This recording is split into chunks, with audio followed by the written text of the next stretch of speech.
Yeah, our next speaker is Wendy Bickmore, and Wendy is the head of the Institute of Cancer Research, a genetic and cancer University of Edinburgh, in fact, in the MRC, Human Genetic Institute. Wendy. Thank you, Denis. Thank you for the invitation to this fascinating curriculum.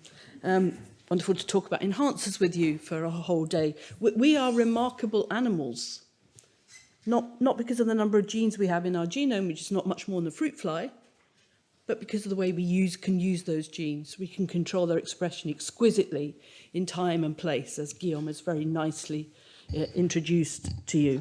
So that means we can have one gene, SOX2, SOX9, sonic hedgehog, and then use it to help pattern the eye during development, and then we can take the same gene again and use it to control the activity of a neuron during a particular process of brain function. Or we can use that same gene again to help the heart respond to a physiological stimulus. So enhancers are absolutely fascinating. There are hundreds of thousands, perhaps millions of them in our genome, and I find it frankly shocking that we don't know where all the enhancers are in the human genome, where they are, what they do, what genes they act on, and how they do it. So it's a massive gap in our understanding of the genome. So I just wanted to start by kind of going back to what Denis said at the beginning and thinking about what is an enhancer and what does it do? It clearly is the place where you integrate the information about cell type, developmental time, and position within the embryo through the binding of tissue-specific transcription factors, whose job it is then to recruit the transcriptional co-activators, the P300 complex, the mediator complex. But it is also, and I think one of the papers that he talked about said it's also a place for polymerase to get in. Yes, it is, because enhancers also recruit RNA polymerase. And they actually transcribe. They're not that different from gene promoters. It's just that the RNA they make are very short and unstable. These are called eRNAs. And then somehow all that fascinating information that's being nucleated at the enhancer has to get to the gene promoter to make the messenger RNA that you're going to then translate into the protein product. And I think the big question in the field is A, what's that information and how does it get from enhancer to promoter? So for enhancers like Schaffner's one that he discovered that are generally close to the gene promoter, I think one can think of simple linear mechanisms to get information from the enhancer sequence to the promoter. You know, if you're a few kbs away from the promoter, I don't think you need to invoke anything very fancy to do that. But as I'm going to show you, in our genome, many enhancers are hundreds, if not thousands, of kilobases away from the gene that they're going to activate. And I don't think there's any credible mechanism by which we can think about a linear transfer of information from one place to the other. So we have to invoke some level of 3D genome folding to explain enhancer-promoter communication. So that's what I'm going to talk to you about.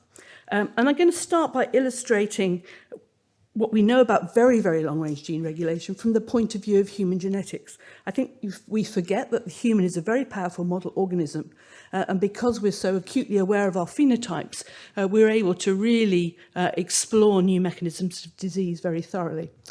So I'm going to illustrate this with actually a gene that Guillaume talked about, SOX9. Here's the SOX9 gene. It's got a lot of enhancers spread upstream of the gene. If you don't have SOX9, it's very important for many decisions during development. So you end up with a disorder called campomelic dysplasia. So very severe problems with development of the limbs, but also problems in breathing and facial development, and also genital development. Because you lose all functions of SOX9 in all tissues.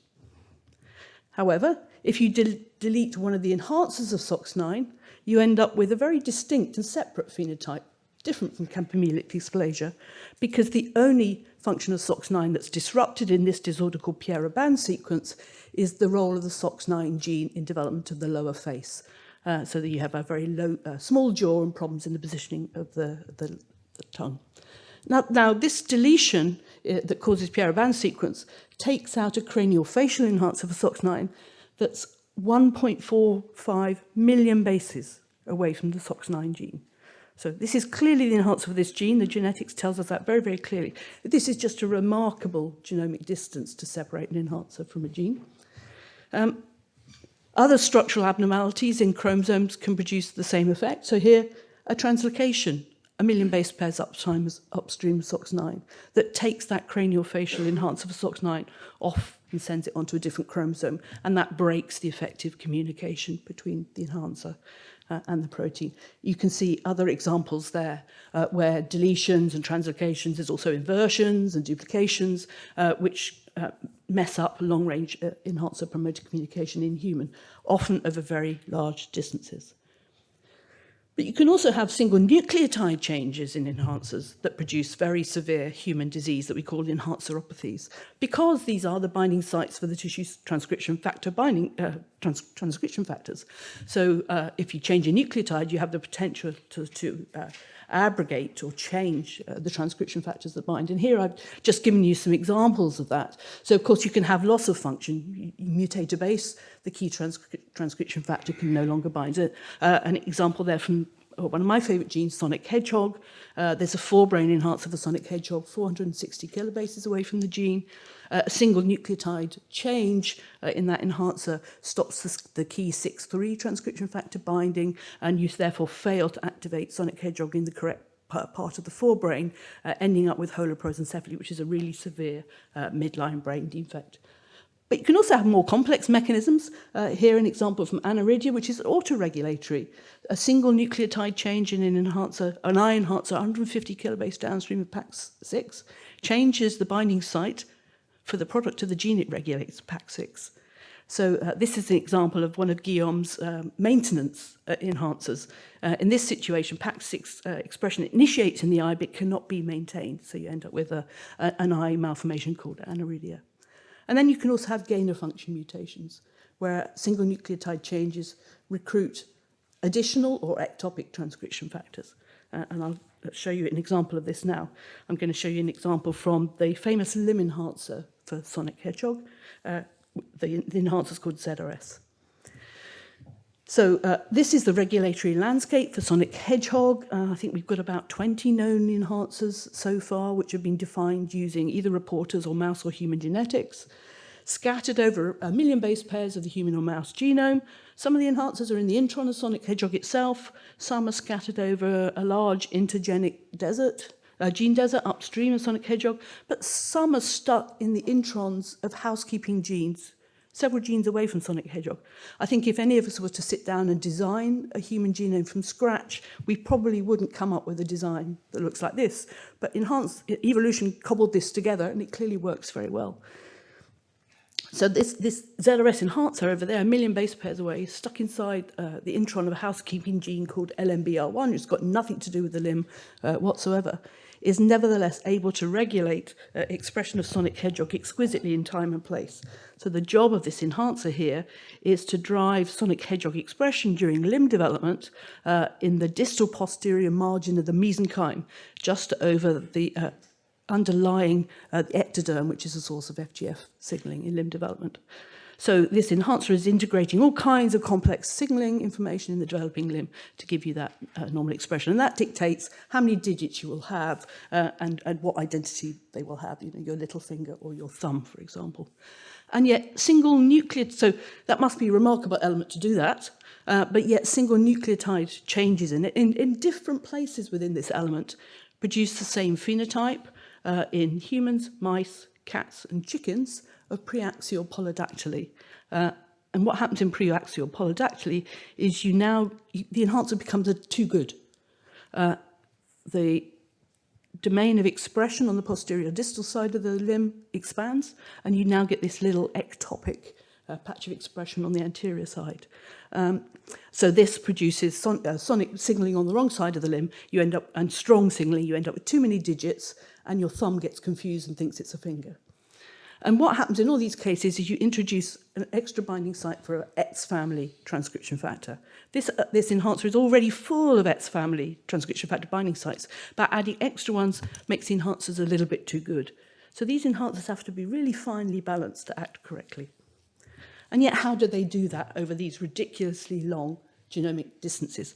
How does this communication work so exquisitely in time and place? So I think a key clue to how this might happen is when methods like Hi-C came along that allowed people to interrogate the 3D folding of the genome to produce these well-known triangle maps that you've already seen this morning. And it was realized that for genes with these large complex regulatory domains, these domains align with the TAD maps. So here's sonic hedgehog and all its enhancers. There's the gene on the left-hand side here. Here's the limb enhancer there inside LMBR1. So all the known enhancers for sonic hedgehog lie in the same TAD as sonic hedgehog. And you see this with very many other genes as well. So this was kind of a smoking gun that said there's something about this level of 3D genome organization that must be related to how complex gene regulation works and perhaps how long-range enhancers can work. So let's think about how we make these structures. I think these diagrams are a bit misleading because this isn't really a structure. It's an ensemble of lots and lots of different structures that overall, if you merge the data from millions of cells, gives you a triangle. But it's quite clear that these structures are made by an amazing molecular machine that runs up and down our genome all the time, 10 times faster than any polymerase we know about, but it's also very weak motor, it's very easily paused, and this is cohesin. And it brings about this change in 3D genome folding called loop extrusion, whose mechanism has been worked out by biophysicists and structural biologists in beautiful detail. So cohesin topologically entraps chromatin in two places, and then through the process of ATP hydrolysis and the bending of this domain, it kind of progressively reels in more and more chromatin until it reaches barriers. And one of those barriers is motifs for the binding sites for CTCF in a particular orientation where cohesin interacts with CTCF and stops or is paused and impeded. And that continual process, this is going on all the time, but cohesin is always falling off, starting again. But altogether, that produces a structure, something like this, which is the TAD. So we wanted to test whether sonic hedgehog's TAD is important for the function of sonic hedgehog itself and its regulation during development. That would be nice to do in the mouse in vivo, but it's pretty difficult to mess with cohesin in vivo because it's essential for cells to divide, for example. So we decided to give up on working in development per se and go back to a cell culture system that we could control better, which is mouse embryonic stem cells. Trouble there is sonic hedgehog is not expressed. It's repressed by polycomb in mouse ear cells, and none of the enhancers are active. There's no active histone modifications anywhere, no ATAC-seq. So how are we going to study long-range gene activation in a system where the gene is repressed and the enhancers aren't active? Well, the approach we took was to become synthetic biologists and to make our own transcription factors to activate the enhancers of sonic hedgehog. So that's what we've done. Our original version of transcription factors was based on the TAL effector proteins. We do use DCAS9 now as well. So the TAL effectors have a DNA binding domain where two amino acids in the binding domain dictate whether it's going to recognize an A, G, C, or T. So you can very rapidly assemble a DNA binding protein which is specific for a 14-mer in the mammalian genome, and we turn that into a transcription factor by fusing it to multimers of the viral acidic activation domain VP16. These work very well. So in our experiments, we've made transcription factors that will bind to the promoter of sonic hedgehog, that will bind to an enhancer. This is actually a floor plate enhancer, 100 kilobases upstream of sonic hedgehog. The forebrain enhancer, SBE2 of sonic hedgehog, which is the one mutated in Herd prosencephaly, and the limb enhancer, almost a million base pairs away. So we now have control over enhancer activation and gene activation. Now we need control over the cohesin-mediated loop extrusion machinery. And we don't want to do that by standard genetics of knocking it out because we perturb the cell cycle, the cells will die. So we need a different approach to that. So for this, we've now adopted this fantastic new tool of cell biology, which is Degron technology, where you can rapidly deplete a protein from cells. So the first experiment I'm going to show you is where we've asked the question, does CTCF have any role in long-range gene enhancer activation in mouse embryonic stem cells? So the approach is to tag CTCF with a Degron, this is a small peptide, that will take CTCF to the cellular dustbin machinery, the proteasome for destruction. We got these tag cells from Alpha Schnorrer in University of San Francisco. So here's the sonic hedgehog tag, and the triangle's now become a square. We've turned it on its side there. And when you degrade CTCF after a few hours of adding auxine to these cells, almost all the CTCF has gone from the cells, and you can see that the TAD is not completely gone away, but it's become very blurry. So there's much more interactions going across between TADs when you don't have CTCF. So now we can challenge ourselves, with or without CTCF, with our synthetic transcription factors and ask what happens. And this was published a few years ago now, and the answer was nothing. You can still activate sonic hedgehog perfectly well from the gene promoter without any CTCF. You can activate sonic hedgehog from the long-range enhancers without any CTCF. Okay, but that's not to say that the TADs aren't important. Maybe it's not the boundaries per se, which are the key features here, but actually the actual active process of making the TAD, of scrunching this chromatin domain up into a topological structure. So for there, we want to start messing with the cohesin complex itself. So here we play the same game. Now we tag cohesin itself, and we got these cells from Rob Close's lab at the University of Oxford. This is the RAD21 subunit of cohesin tagged with an auxin degron. Now, when we send cohesin to the dustbin for destruction, there's a dramatic effect on 3D genome folding. There is no TAD anymore. There's no 3D structure. You've just got this straight line, which is essentially a random walk chromatin fiber. So no TAD to speak of. And now we'll challenge the cells with our transcription factors and ask what happens. And here is where we get a really interesting result, I think. So we're still able to activate sonic hedgehog synthetically if we put our transcription factors directly on the promoter. So you don't need cohesin per se for transcription. We can still activate sonic hedgehog from the enhancer that's 100 kilobases upstream. So you do not need cohesin for enhancers to function per se. But we can no longer activate from the long-distance enhancers 500, a million base pairs away, suggesting that cohesin is required for long-range but not short-range gene activation. We're now developing this approach, exploring other aspects of cohesin function, and I'm not going to show you the data for this, but we found very similar results to our experiment where we degraded RAD21, when we degrade this component of cohesin called NITBL. Which was originally thought to be the loader for cohesin, but actually turns out to be part of the machinery of loop extrusion. So we get a failure of long-range enhancer activation when we don't have NITBL, but the short-range enhancers work just fine. And this is really intriguing because NITBL is by far and away the major cause of a human genetic syndrome called Cornelia-de Lange syndrome, which is an intellectual disability and developmental disorder. So we believe this condition is probably a failure of long-range, a specific failure of long-range enhancer activation during development. 80% of diagnosed cases of Cornelia-de Lange syndrome have a haploinsufficiency of NITBL, but there are also smaller numbers of individuals who've got milder missense mutations in other components of the cohesin machinery. So again, I think human genetics is going to have an important role to play here in helping us understand this mechanism. So our model for pulling this together is we think of enhancers as a point source of a signal, right? With transcription factor binding, everything else that's recruited. And we think that signal is diffusible over a short range, so that an enhancer is a radio beacon sending out a very short range signal. And any gene that's close enough to the enhancer in space can hear that signal and become activated. Now, if you're a proximal enhancer, you're close enough because you're close enough in the genome. You can't get very far away if you're only 10, 20, maybe 100 kilobases away. But a gene can be close enough to hear the signal from a distal enhancer if it's in the same TAD, because cohesin is keeping it close in three-dimensional space, even though it's miles away in the linear genome.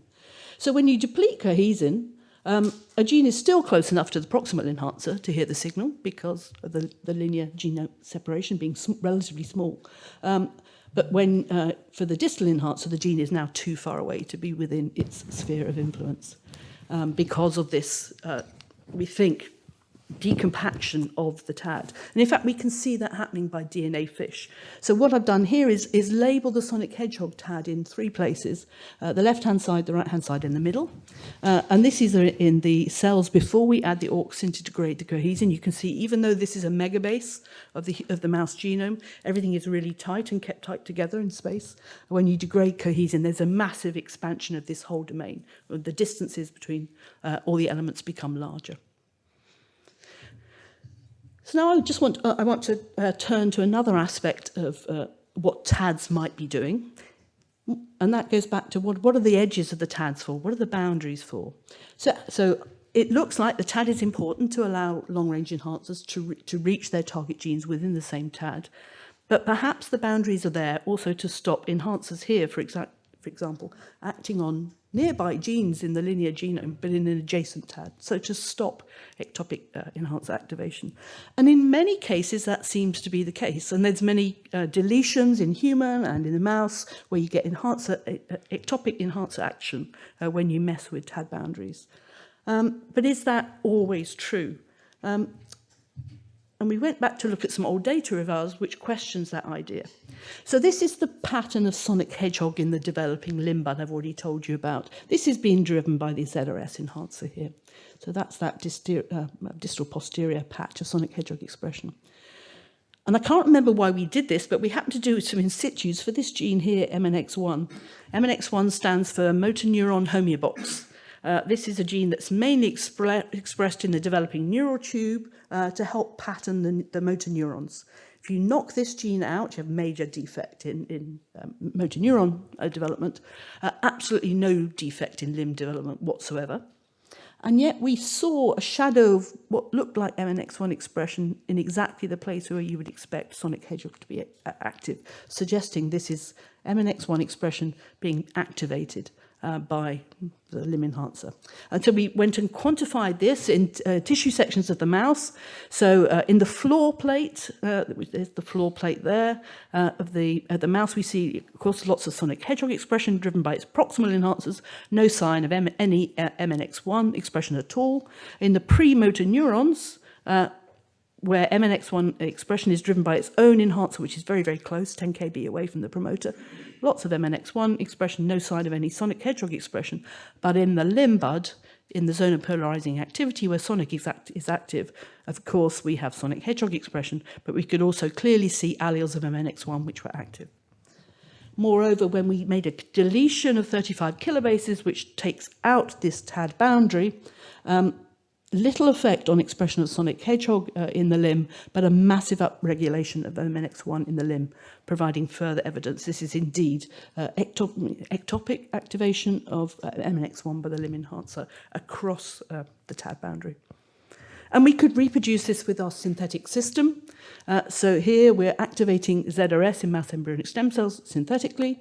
I've shown you before that you can activate sonic hedgehog, of course, with these synthetic factors, but we could also activate MNX1 in these same cells. And this was the expression of sonic hedgehog was not much affected by the deletion of the boundary there, but MNX1 expression went up when we synthetically activated the limb enhancer. So that we thought, well, is this something weird about the ZRS? It's an unusually large and complex enhancer. What about the other enhancers of sonic hedgehog? So we've started walking down this domain, testing in mouse development whether we can see signs of MNX1 expression in sonic expressing tissues. And indeed we can. So we can see low level but detectable MNX1 transcription in the developing lung buds and the foregut, where in sonic hedgehog expressing tissues where the enhancers are located in this next housekeeping gene down closer to sonic hedgehog, still a long way from sonic itself, RNF32. So we're gradually working our way through this TAD to see when does this ability to reach out across the TAD boundary decay away. So this gives us an interesting situation where we can again go back and test this idea about this sphere of influence model, that enhancers are a source of diffusible signal. Because if that model is correct, then there's no reason why a single enhancer cannot simultaneously induce transcription from two genes at exactly the same time, from exactly the same allele in a single cell. I think no reason why that shouldn't occur.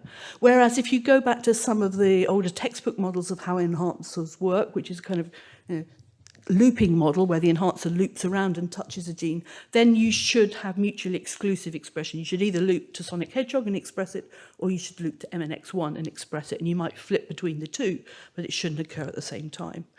So we were able to, with our RNA fish, to go back to the tissues and our ES cells to look at whether MNX1 and Sonic Hedgehog expression from the same allele, on the same chromosome, were mutually exclusive or not, and they were not. We saw, of course, some examples where you only detect MNX1 or Sonic Hedgehog, but we also detected many examples where we could see simultaneous nascent transcription at Sonic Hedgehog and MNX1.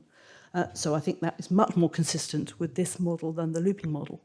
And moreover, Ian Williamson in my lab, who did this work heroically, after he'd done all the RNA fish to score the transcription, he went back to exactly the same nuclei on the tissues and measured the 3D distances between the two genes and the ZRS.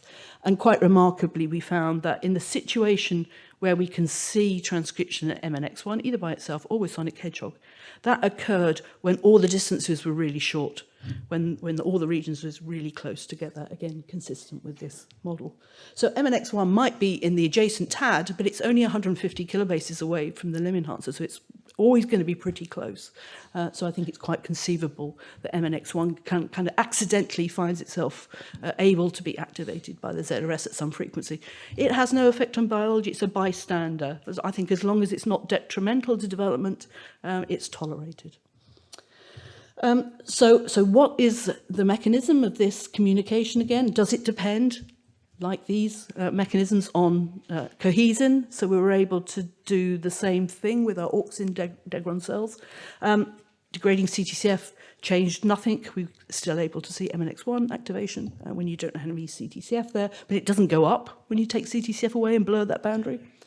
But when we degrade cohesin, I've shown you before this massive decrease in our ability to activate Sonic Hedgehog, the real gene, but we also decrease the ability to activate MNX1 across the TAD boundary from the limb enhancer, suggesting that indeed it is cohesin running through this region which is responsible for the activation. We think we get misled by thinking that TAD boundaries are actual brick walls, but they're not. If you measure the insulation scores and the number of interactions in high C maps that are between TADs, they're only about twofold down compared to the interactions within the TAD. So there's plenty of molecules going through there and bringing these two regions together.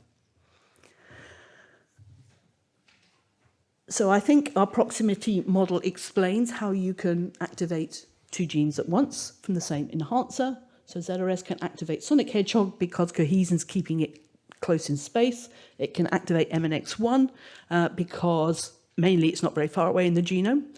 When you degrade cohesin, Sonic Hedgehog promoter is too far away to ever hit the signal from the ZRS.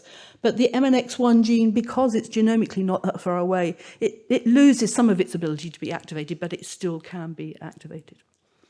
So I hope I've shown you that synthetic transcription factors coupled with these exquisite cell biology tools to very acutely remove and then bring back, actually, proteins that are key to 3D genome organization and other cellular functions are a really powerful way now to explore mechanisms of transcription. I hope I've convinced you that cohesin-mediated loop extrusion is key to enabling enhancers to work over large genomic distances. So it's enabled our genomes to grow and for more and more enhancers to be put further and further away from genes and still work. And overall, I think our data are much more consistent with this kind of hub model of how enhancers work rather than a direct enhancer-promoter looping model. So thank you for listening. I just want to thank the people in my lab who did the work. So the work I've told you about today was done by Ian Williamson, who's a long-standing postdoc in my lab, my research assistant Sheila, Laura Lettis, who was one of the discoverers of the Sonic Hedgehog limb enhancer when she worked for Bob Hill, now retired, Elias Freeman, who's a postdoc in the lab at the moment following up cohesin-mediated loop extrusion, and Luciana, also a postdoc in the lab. Many thanks to the generous collaborators who sent us Degron cell lines and to all our fantastic imaging and FACS and single-cell facilities. And thank you for listening. Thank you.